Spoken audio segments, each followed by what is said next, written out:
بسم اللہ الرحمن الرحیم نحمده ونصلی علی رسوله الکریم اما بعد فقد قال اللہ تبارک وتعالی فی کتابہ العزیز اعوذ باللہ من الشیطان الرجیم بسم اللہ الرحمن الرحیم ان عدت الشہور عند اللہ 12 شہرا فی کتاب اللہ یوم خلق السماوات والارض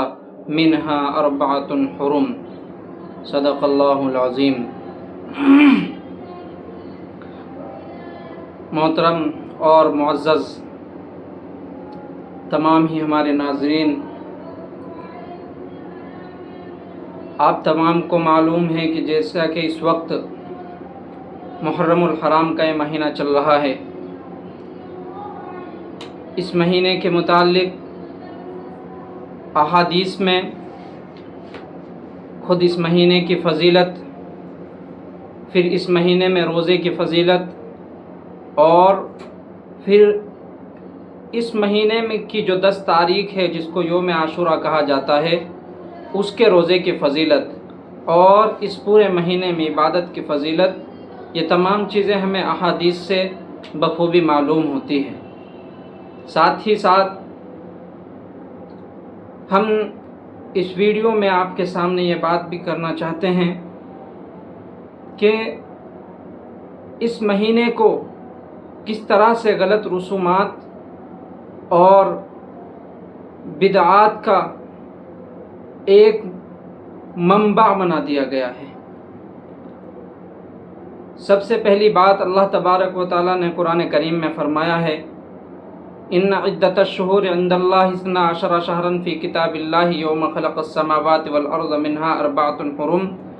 اللہ تبارک و تعالیٰ کے نزدیک اس کی کتاب میں جب سے اللہ نے زمین و آسمان کو پیدا کیا ہے، مہینوں کی تعداد 12 ہے، اور ان میں سے 4 مہینے حرمت کے مہینے ہیں۔ اس پر اگر بات کی جائے تو بات لمبی ہوگی، اس وقت تو چونکہ ہمیں محرم الحرام کے متعلق بات کرنی ہے، تو حرمت والے یہ جو 4 مہینے ہیں، یہ 4 مہینے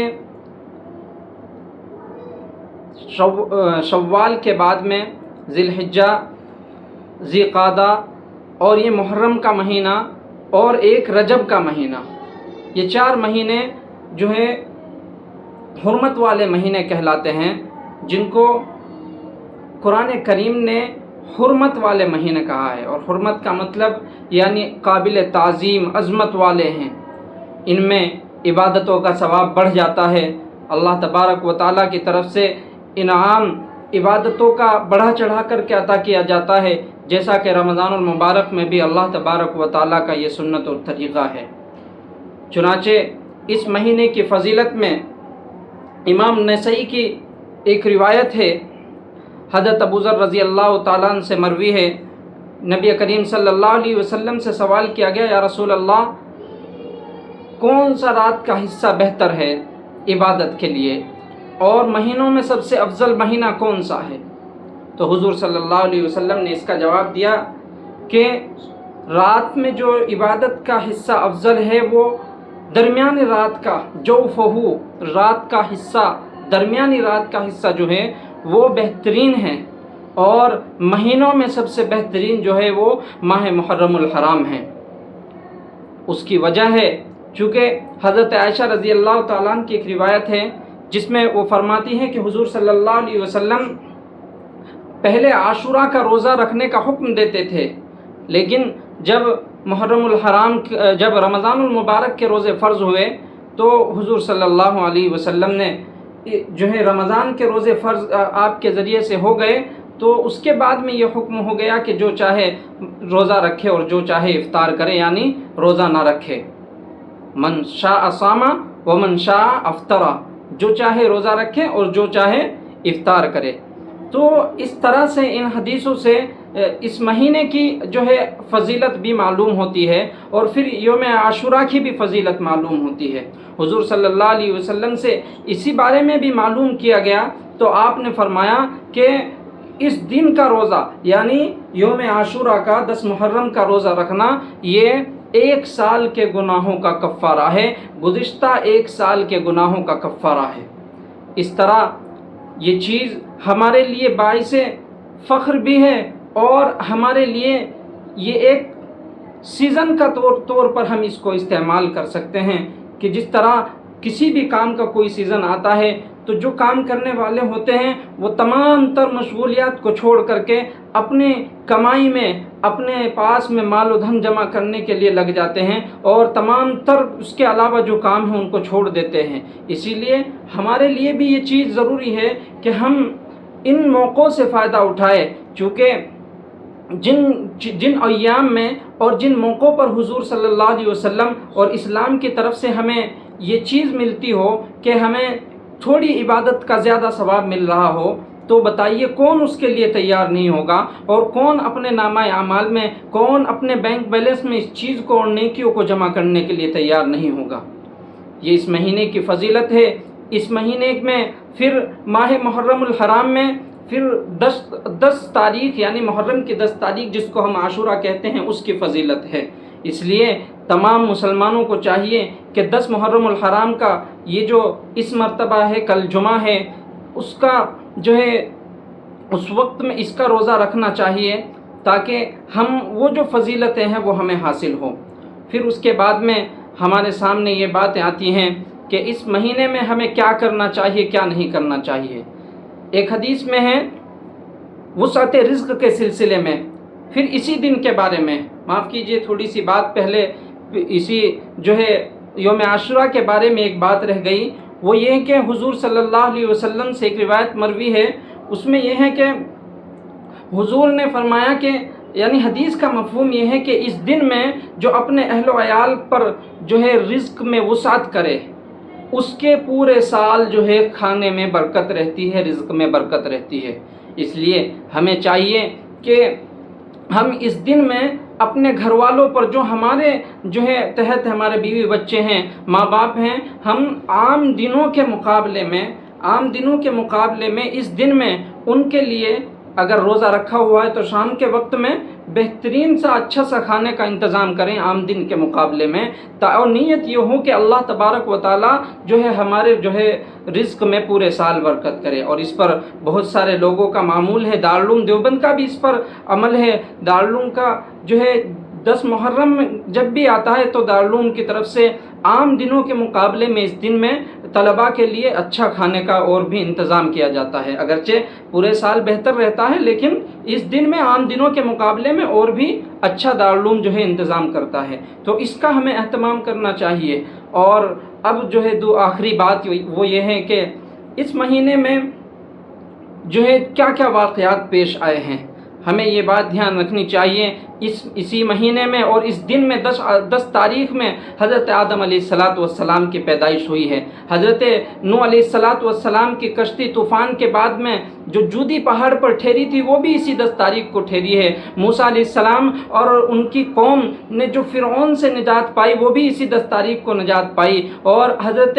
یعقوب اور حضرت یوسف علیہ السلام کی جو ملاقات ہوئی لمبے عرصے کے بعد میں وہ بھی اسی 10 تاریخ میں ہوئی، اور حضرت ایوب علیہ السلام نے ایک لمبی آزمائش کے بعد میں جب نجات پائی اور کامیاب ہوئے تو وہ بھی اسی تاریخ میں 10 تاریخ میں ہوا۔ حضرت عیسیٰ علیہ السلام کی پیدائش ہوئی، اور حضرت عیسیٰ علیہ السلام اور حضرت ادریس علیہ السلام کو جو آسمانوں پر اٹھا گیا وہ بھی اسی 10 تاریخ میں اٹھایا گیا۔ اور ایک بڑا علمناک واقعہ یعنی حضرت حسین رضی اللہ تعالیٰ عنہ کی شہادت وہ بھی اسی 10 تاریخ کو ہوئی ہے۔ یقیناً یہ تاریخ اسلام کا اتنا علمناک واقعہ ہے کہ جس کو بیان کرنا اور لوگوں کے سامنے اس کی وضاحت کرنا دل کی اور دماغ کی ہمت نہیں ہے۔ جس طرح سے حضرت حسین رضی اللہ تعالیٰ عنہ کے ساتھ میں یہ ظالمانہ رویہ اختیار کیا گیا اور ان کو جو ہے مدینہ سے بلا کر کے یہاں دھوکہ دیا گیا، اور پھر وہ نواز رسول صلی اللہ علیہ وسلم کے ساتھ میں وہ ظالمانہ حرکت کی گئی اور حضرت والا کو شہید کر دیا گیا، یہ سب چیزیں جو ہے بیان سے بالکل باہر ہے۔ لیکن اس کے ساتھ ساتھ میں یہ بات بھی کہہ دینی ضروری ہے کہ ہم اور ساری دنیا کے مسلمان اس بات کو بخوبی جانتے ہیں کہ حضرت حسین رضی اللہ تعالیٰ عنہ شہید ہوئے ہیں۔ ظلمن ان کو مارا گیا ہے، وہ اللہ کی راہ میں شہید ہوئے ہیں۔ اور شہیدوں کے بارے میں اللہ نے فرمایا کہ ان کو مردے نہ کہو کہ وہ مرے ہوئے ہیں، بلکہ وہ تو زندہ ہیں، تمہیں اس کے بارے میں معلوم نہیں ہے۔ وہ تو جنتوں کے اندر، جنت میں وہ پرندوں کے پروں پر بیٹھ کر کے جنت کی سیر کرتے ہیں، لہذا ان کو مردہ نہ کہا جائے۔ لہذا جب اسلام کے اندر شہداء کا یہ مقام ہے تو پھر شہداء پر یہ ماتم کرنا اور ان کے لیے جلوس نکالنا، تعزیہ نکالنا، یہ اسلام کی تعلیم نہیں ہے، نہ اسلام اس کی اجازت دیتا ہے۔ ہاں،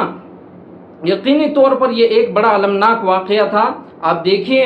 کیوں ماتم کی اجازت نہیں ہو سکتی اور کیوں ہمیں تعزیہ جیسے یہ کام نہیں کرنے چاہیے جو صرف اور صرف اسلام میں اس کی کوئی تعلیم نہیں ہے، یہ بدعت ہے، صرف اور صرف بدعت ہے۔ کیوں میں اس لیے کہہ رہا ہوں یہ بات، کیونکہ اسلام میں جو ہے مردوں کے متعلق یا کوئی بھی انسان چاہے وہ شہید ہو یا عام موت مرا ہو، ان کے بارے میں کیا ہے، ماتم کے بارے میں کیا حکم ہے۔ آپ دیکھیے کہ احادیث سے یہ بات معلوم ہوتی ہے، حضور نے فرمایا کہ ایک عام آدمی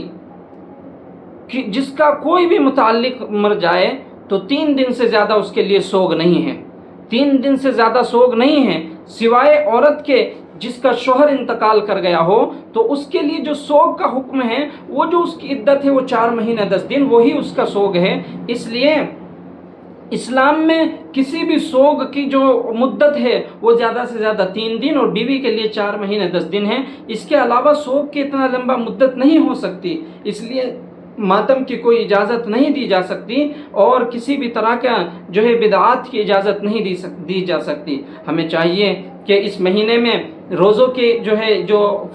فضیلتیں ہیں ان کو ذہن میں رکھتے ہوئے روزے رکھیں، یوم عاشوراء کا روزہ رکھیں اور اپنے گھر والوں پر وسعت رزق کریں 10 تاریخ کو، اور جو ہے سنت پر عمل پیرا ہونے کی کوشش کریں۔ اسی طرح سے جو نہ کرنے کے کام ہیں وہ یہ ہیں کہ کالا لباس نہ پہنے اور جو ہے کسی بھی طرح کے جو ہے ماتم وغیرہ نہ منایا جائے، اور نہ ہی اس کو جو ہے غم کا اور نحوست والا مہینہ سمجھا جائے، اور کسی بھی طرح کے کھیچڑ وغیرہ اور جو اس طرح کے حلوے وغیرہ تقسیم کیے جاتے ہیں ان سب سے پرہیز کیا جائے، چونکہ یہ صرف اور صرف بدعات ہیں، اس لیے ان سے پوری طرح سے پرہیز کیا جائے۔ لہذا ہمارے جو باتیں آئی ہیں ہم امید کرتے ہیں ہمیں کسی کا دل دکھانے کی بات نہیں ہے، بلکہ مقصد یہ ہے کہ صحیح تعلیم آپ لوگوں تک پہنچے، صحیح بات آپ لوگوں تک پہنچے۔ یوم عاشوراء کی فضیلتیں ہیں، محرم الحرام کی فضیلتیں ہیں،